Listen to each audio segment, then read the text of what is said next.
नमस्कार. मालिकेच्या आजच्या भागामध्ये आपल्याला खूपच जबरदस्त असा ट्विस्ट पाहायला मिळणार आहे.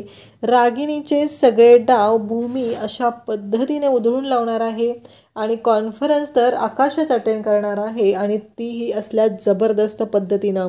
कारण आत्तापर्यंत महाजनांच्या इतिहासामध्ये एवढी मोठी कॉन्फरन्स कधीही झालेली नव्हती आणि त्या आजची जी होणारी कॉन्फरन्स आहे त्या कॉन्फरन्सला लीड करणार होता तो आकाश. पण त्या कॉन्फरन्समध्ये म्हणजे आकाशचं करिअर उद्ध्वस्त झालं पाहिजे, बिझनेसमधलं त्याचं नाव संपलं पाहिजे, यासाठी हा सगळा डाव आखलेला होता तो म्हणजे रागिणीने. पण ऐनवेळी मानसीने खूपच मोठी संधी साधलेली आहे आणि हा रागिणीचा डाव उधळून लावलेला आहे. हे सगळं कशा पद्धतीनं घडतं? एवढी दारू पिलेली असतानाही आकाश कसा काय कॉन्फरन्सला पोचतो आणि तिथे नक्की भूमी त्याची कशी त्या रागिणीची वाट लावते, हे सगळं आपल्याला आजच्या या व्हिडिओमध्ये पाहायला मिळणार आहे. त्यासाठी हा व्हिडिओ शेवटपर्यंत पहा. तर इकडे आकाशला आठवत असतं की भूमीने मला सांगितलेलं नाही, कारण बाळ असताना पोटात स्वतःची काळजी न घेता आत्ता जो काही प्रॉब्लेम होत आहे या सगळ्या प्रॉब्लेमवरती भूमीनं स्वतः नोकरी करणं हे सोल्युशन काढलेलं आहे. कारण भूमीला असं वाटत आहे की स्वतःचा स्वाभिमान, आकाशने जरी पैसे दिले तरीही माझ्या बाळाला माझी मी वाढवणार आहे, माझ्या आईबाबांचा खर्च मी उचलणार आहे, या हट्टासाठी भूमीने हे सगळं केलेलं आहे. हे सगळं नीलूने आकाशला सांगितलेलं असतं. ॲक्च्युली हे नीलंबरीला पण रागिणीनं सांगितलेलं असतं की हे सगळं करायचं आहे म्हणून. नीलू आकाशकडनं पैसे घेत असते सावकाराचे पैसे द्यायला, पण इकडे सावकाराचं कोणतंही कर्ज नसतं आणि हे सगळं तिनं रचलेलं नाटक असतं आणि ज्यामध्ये बिचारी भूमी अडकत असते. त्यांना भूमीला तर अडकवायचं नाहीच, पण त्याहीपेक्षा आकाशला उद्ध्वस्त करायचं आहे. त्यासाठी हा सगळा डाव रागिणीने आखलेला असतो आणि आकाशला आता भूमीचे फोन येत असतात. भूमी जॉबला जाणार असते. भूमी पहिल्यांदा देवाला नमस्कार करते, त्यानंतर बाबांना नमस्कार करते आणि सांगते की आज माझा नोकरीचा पहिला दिवस आहे. तेव्हा बाबा म्हणतात काळजी करू नको, आकाशरावांना सांगितलं का? तेव्हा भूमी म्हणते हो, मी आकाशलाच फोन करत आहे. मग आकाश भूमीचा फोन उचलतो आणि भूमीशी बोलायला सुरुवात करतो. तो म्हणत असतो की तुला माझ्याशी कोणत्याच गोष्टी सांगायच्या नाहीत का गं? नाही, मला सांग एकदा, तुझ्यासाठी तुझा स्वाभिमानच महत्त्वाचा आहे का? आत्ताही बाळाचा कोणताही विचार न करता डायरेक्ट तू नोकरी करायला सुरुवात केलेली आहे. मात्र भूमीच्या ही गोष्ट लक्षात येत नाही. मी ही गोष्ट आकाशला सांगितलीच नव्हती, तर आकाशला ही गोष्ट समजली कशी, हा प्रश्न अजूनपर्यंत भूमीला पडलेला नसतो. भूमी म्हणत असते की अरे आकाश, मी तेच सांगायला तुला फोन केलेला आहे. परंतु इकडे भूमीचं बोलणं आकाश ऐकूनच घेत नसतो. तो हट्टाला पेटलेला असतो. त्याचं एकच म्हणणं असतं की तू हे जे काही सगळं करत आहे ते जाणीवपूर्वक करत आहे आणि या सगळ्या गोष्टी ज्या घडत आहेत त्या मी तुला सांगितलेल्या आहेत आणि या सगळ्या गोष्टींचा काय परिणाम होणार आहे हेही तुला चांगलंच माहिती आहे. हे सगळं जेव्हा घडत असतं तेव्हा मात्र आकाश खूप चिडलेला असतो. आकाशला कळत नाही आपण काय बोलतोय. आकाश मात्र भर बोलत असतो. तो म्हणत असतो की हे बघ भूमी, आत्तापर्यंत तू जे काही केलेलं होतं त्या सगळ्या गोष्टी काय राहिलेलं आहे सांग ना. तू बाळाची काळजी घेत नाही आहे, डॉक्टरांनी सांगितलेलं आहे तुझी तब्येत ठीक नाही, त्या गोष्टींचाही तुला विचार करायचा नाही आणि तुला फक्त पडलेला आहे ते म्हणजे की तुझा स्वाभिमान. आत्ताही मी मदत करायला तयार होतो बाबांना, तरीही तू ऐकलेलं नाही. आकाश मात्र ऐकून घेण्याच्याच मनस्थितीत नसतो. भूमी त्याला वारंवार समजावण्याचा प्रयत्न करत असते, पण आकाश पण हट्टाला पेटलेला असतो. आकाश म्हणत असतो की नाही, काही झालं तरी मला भूमी तुझं हे वागणं पटलेलं नाही. तू एकतर बाहेर नोकरी करण्याचा निर्णय घेतलेला आहे, तो निर्णयच मला तुझा पटलेला नाही आणि त्याहीपेक्षा आता तू जे काय ठरवलेलं आहेस आणि मला जे माझ्यापासून लपून करत आहे ती गोष्ट मला पटलेली नाही. तेव्हा भूमी म्हणते आकाश, मी तुला सांगायलाच फोन केलेला आहे. तेव्हा इकडे अभिजित म्हणू लागतो की चला, बरोबर ठिणगी पडलेली आहे. ज्या पद्धतीने आपण ठरवलेलं होतं, आईनं ज्या पद्धतीनं प्लॅन केलेला होता, गोष्टी ह्या त्या पद्धतीनंच झालेल्या आहेत, हे सगळं अभिजित म्हणत असतो. म्हणजे रागिणीचा हा सगळा डाव होता आणि रागिणीला मदत करणारे होते ते म्हणजे इकडे अभिजित, त्याचबरोबर पौर्णिमा आणि निलंबरी. आता आकाशच्या मनात राग पेटलेला आहे. आकाशला वाईट वाटत आहे की भूमीने हा निर्णय का घेतला, म्हणजे भूमी नोकरी करायचं काय बोलत आहे हा एकच प्रश्न आकाशला पडलेला आहे आणि आकाश कॉल कट करून टाकतो. भूमी पुन्हा कॉल लावत असते, त्याला बोलण्याचा प्रयत्न करत असते, पण आकाश मात्र वारंवार फोन कटच करत असतो. इकडे अभिजितला मात्र खूप आनंद झालेला असतो, कारण त्याने आणि त्याच्या आईने जो रचलेला डाव होता तो डाव सक्सेस झालेला आहे असं त्यांना वाटत असतं.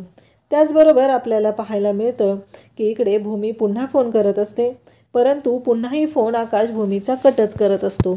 तो तिच्याशी बोलायलाच तयार नसतो. त्यावेळेस बाबा विचारतात की काय झालं भूमी, काय म्हणाले आकाशराव. तेव्हा भूमी म्हणते आकाश कधी समजून घ्यायच्या मनस्थितीतच नसतो. त्याचं मात्र नेहमीचंच चाललेलं असतं. त्याला फक्त एवढंच वाटत असतं की जे काय घडत आहे ते चुकीचंच आहे. त्याला कोणीतरी त्याच्या कानात ऑलरेडी ते फुंकलेलं असतं आणि त्यामुळं त्याच्या मनात विचार तसेच झालेले असतात. इकडे अभि म्हणत असतो की काय झालं आकाश. तेव्हा भूमीचा विचार माझ्या डोक्यातून जातच नाही आहे. ही भूमी अशी का वागते मला कळतच नाही आहे. हे सगळं तो सांगत असतो. आणि इकडे मानसी म्हणते की अगं ताई, मी तुला कधीपासून फोन करते, कालपासून तुझा फोनच लागत नाही आहे.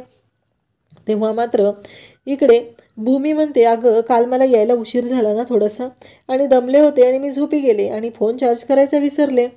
तेव्हा मात्र इकडे मानसी म्हणते की मला तुला काहीतरी सांगायचं आहे. आज महत्त्वाची कॉन्फरन्स होणार आहे आणि या सगळ्यांनी खूप मोठा प्लॅन रचलेला आहे आणि तो नक्की काय आहे ते मला माहिती नाही, पण आकाश भाऊजी यामध्ये पूर्णपणे अडकले जाणार आहेत. हा सगळा अशा पद्धतीचा डाव आहे. हे ऐकल्यानंतर इकडे मानसी जे सांगते हे ऐकल्यानंतर भूमीला मात्र धक्का बसलेला असतो. भूमी विचार करायला लागलेली असते. भूमी म्हणत असते की हे सगळं काय होतंय, कारण मी काहीतरी चांगलं करायचा प्रयत्न करते, पण ही बाई मला कधी सुखाने जगूच देत नाही आहे. प्रत्येक वेळेस माझ्या आयुष्यामध्ये काठे पेरायचाच प्रयत्न करत आहे.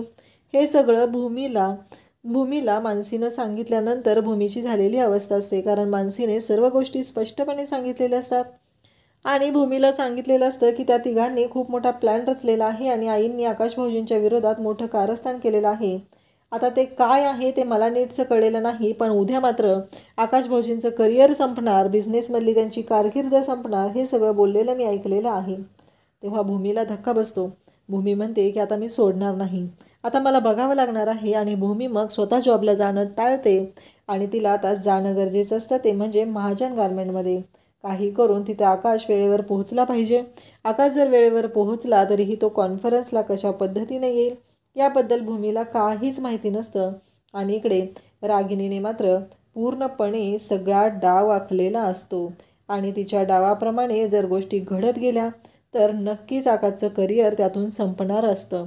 भूमीला खूप टेन्शन आलेलं असतं. भूमी म्हणते आता काय करू, या सगळ्यातून कसा मार्ग काढू, हा प्रश्न भूमीला पडलेला असतो.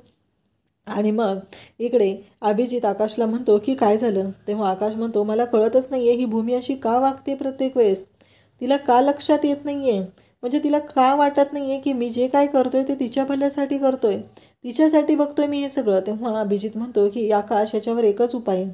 आकाश म्हणतो की मी कसा जाऊ कॉन्फरन्सला, एकतर आईचा फोन यायला लागलेला आहे, आता तिला काय सांगू मी, एकतर एवढी मोठी कॉन्फरन्स आहे आणि आता मी त्या कॉन्फरन्सला कसा पोचणार आहे, हा सगळा विचार आकाश करत आहे.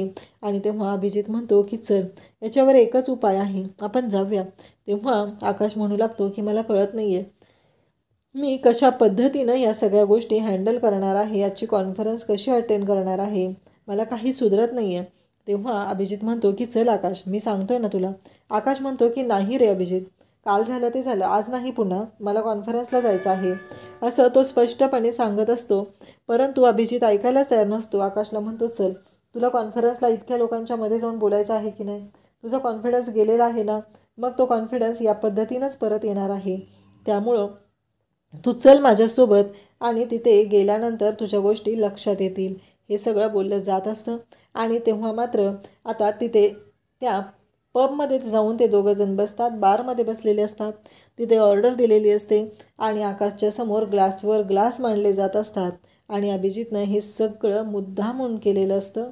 आणि इकडे तो आकाशला ते दारू प्यायला जबरदस्ती करत असतो आणि म्हणत असतो की ही दारू तुला प्यावीच लागेल, याच्यामुळं तुला बरं वाटणार आहे आणि तुला कॉन्फिडन्स येणार आहे. आकाश म्हणत असतो नको अभिजित, बास मला.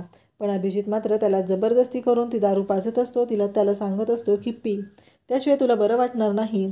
आणि तेव्हा मात्र आकाश ते ग्लासवर ग्लास संपवत असतो. इकडे अभिजित म्हणत असतो, काल तुला बरं वाटलेलं आहे की नाही, मग आजही तुला बरं वाटेल, तू आजही पी, असं म्हणत त्याला सांगत आहे. तेव्हा मात्र इकडे आकाश म्हणत असतो की नाही अभिजित, हा एक उपाय आहे असं नाही, बाकीच्या गोष्टी आहेत ना, नको ही दारू. पण इकडे आकाशला अभिजित सांगत असतो, नाही, तुला दारू प्यावीच लागेल, त्याशिवाय तुला बरं वाटणार नाही आणि तुझ्याकडे तो कॉन्फिडन्स येणार नाही. हे सगळं तो मुद्दामहून इकडे आकाशला सांगत आहे. आणि आकाशला इतकी दारू पाजलेली असते, त्यानंतर आकाशला गरम व्हायला लागलेलं असतं. आणि मग तो म्हणतो की तुला गरम होतंय का? तेव्हा आकाश म्हणतो की हो. तेव्हा अभिजित म्हणतो की मग काढ ना, ते जॅकेट काढून ठेव, ब्लेझर काढून ठेव, त्याच्यामुळे तुला गरम होत आहे. आणि मग तो आकाशला ते ब्लेझर काढून ठेवायला सांगतो. आकाश ब्लेझर काढून ठेवतो आणि त्यानंतर पुन्हा दारू प्यायची सुरुवात होत असते. पण आकाश ज्या वेळेस ब्लेझर काढत असतो तेव्हा अभिजितने पुढचा डाव खेळलेला असतो. तो म्हणजे आकाशचा जो ग्लास असतो त्या ग्लासमध्ये एक पावडर मिक्स केलेली असते आणि ती गुंगीची पावडर म्हणजे नशेची पावडर पुन्हा त्यात ॲड केलेली असते. म्हणजे दारूची नशा आणि प्लस त्या पावडरची नशा, यामुळं आकाश त्या कॉन्फरन्सला जरी पोहोचला तरी तो तोंडातून एक शब्द काढू शकणार नाही. दारूची नशा उतरू शकते, पण या पावडरच्या नशेचं काय, हा त्याच्यासाठी रचलेला मोठा डाव असतो. आणि मग आकाशला पुन्हा ती दारू पाजायला सुरुवात करतो. आकाशला म्हणत असतो की हे घे दारू, आणि तो प्यायला लावत असतो. आकाश म्हणत असतो, अरे बास, मला जायचं आहे, आज कॉन्फरन्स आहे ना, मला त्या कॉन्फरन्सला अटेंड करायचं आहे. आणि हे सगळं जेव्हा घडत असतं तेव्हा मात्र आपल्याला पाहायला मिळतं की आकाशला घेऊन आता तो ऑफिसच्या समोर पोचलेला असतो. आकाशला तो म्हणतो की आकाश, तू जा ऑफिसमध्ये, मी गाडी पार्क करून येतो. आणि मग आकाश उतरत असतो तेव्हा तो म्हणतो की हे घे, कोट राहिला तुझा, बॅग राहिली तुझी, असं म्हणत आकाशच्या जवळ त्या सगळ्या गोष्टी तो देत असतो आणि आकाशला जायला सांगत असतो. आणि म्हणतो की मी आलोच. आता आकाश कॉन्फरन्सला निघालेला आहे.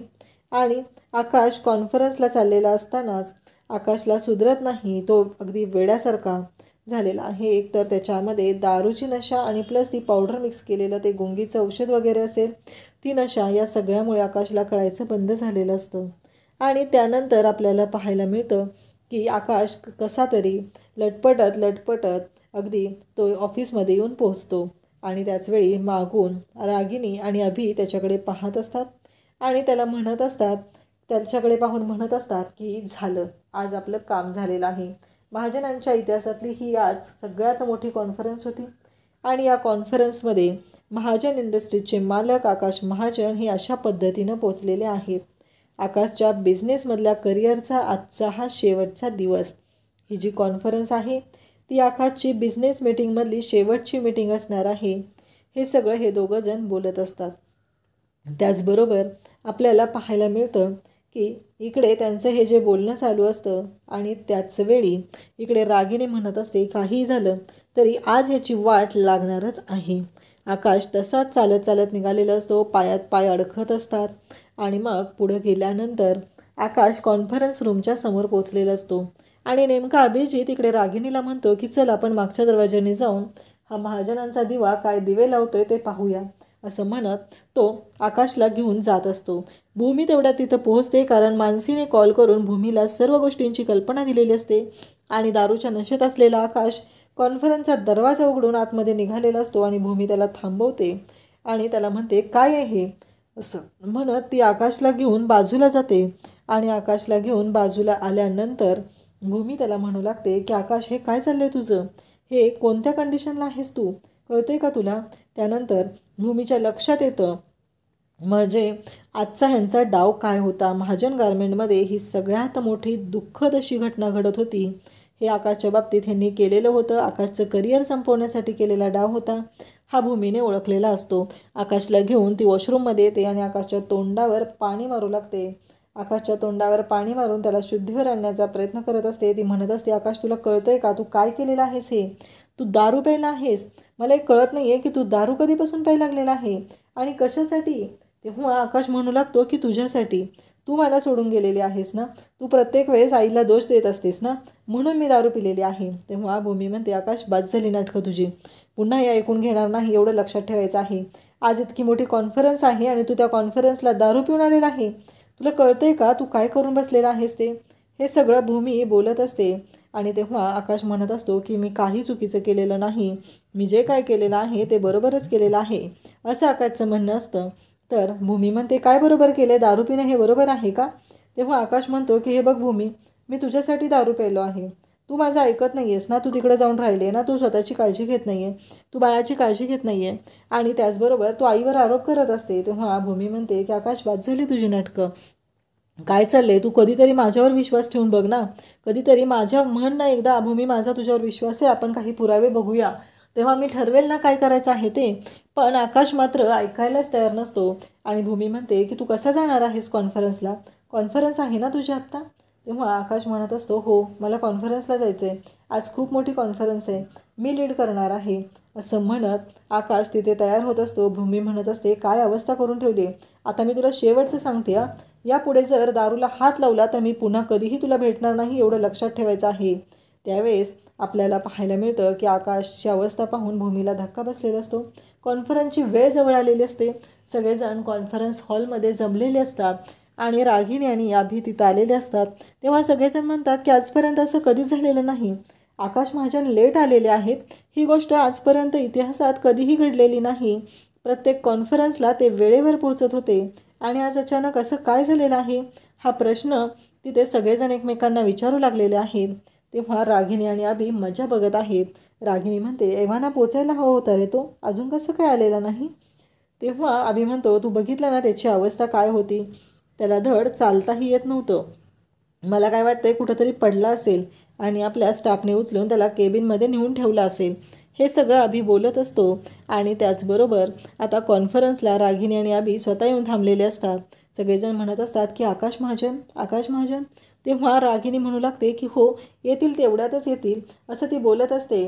आणि त्याचबरोबर तिथे एंट्री होते ती भूमीची. तेव्हा आजपर्यंत आकाश महाजन कधीच लेट झालेले नव्हते, आज असं काय झालेलं आहे हा प्रश्न सगळ्यांना पडलेला असतो. आणि त्याच वेळी आकाशची तिथं एंट्री होणार असते, त्याच्या आधी भूमी तिथे येते आणि सांगते हो आकाश महाजन आजही वेळेवरच येत आहेत, काळजी करू नका, ते कॉन्फरन्सला येत आहेत. आणि तेव्हा मात्र रागिनीचं तोंड पडलेलं असतं. रागिनी म्हणत असते ही तर कशी काय टपकली, म्हणजे रागिनीला आता कळून चुकलेलं आहे की तिचा डाव हा तिच्यावरच उलटलेला आहे. आणि मग भूमी रागिनीला म्हणू लागते की आता मी ही पहिली आणि शेवटची वॉर्निंग देते, कारण मी जे काही सांगत आहे ना ते शेवटचं आहे, एवढं लक्षात ठेवायचं.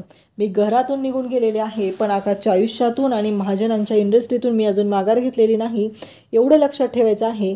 कारण काहीही झालं तरी आकाश माझा नवरा आहे, मी त्याच्यासोबत आहे, त्याच्याबरोबर मी प्रत्येक वेळेस असणार आहे, एवढं लक्षात ठेवायचं आहे. हे सगळं भूमी बोलते आणि तिला म्हणते की ही पहिली आणि शेवटची वॉर्निंग. त्यानंतर आकाश येतो आणि भूमीला म्हणतो तू आईला भेटायला गेली होतीस का? तेव्हा भूमी म्हणते हो, त्यांना भेटायला गेले होते आणि तुला मी आता शेवटचं सांगत आहे, एवढं लक्षात ठेवायचं आहे. पुन्हा जर दारू पिलास तर आत्ता मी घरातून निघून गेलेली आहे, पुन्हा कायमच्या आयुष्यातून निघून जाईल, तुला तोंडही दाखवणार नाही, हे सगळं भूमीने आता सांगितलेलं असतं. आणि तेव्हा मात्र इकडे आकाश पाहतच राहतो, त्याला कळायचं बंद झालेलं असतं आणि आकाशला खूप मोठी वॉर्निंग आता भूमीनं दिलेली असते. भूमीचं हे रौद्ररूप पाहून आकाशच्या पण चांगल्या शिट्ट्या वाजलेल्या असतात. अशाच अपडेटसाठी चॅनलला सबस्क्राईब करा. थँक्यू.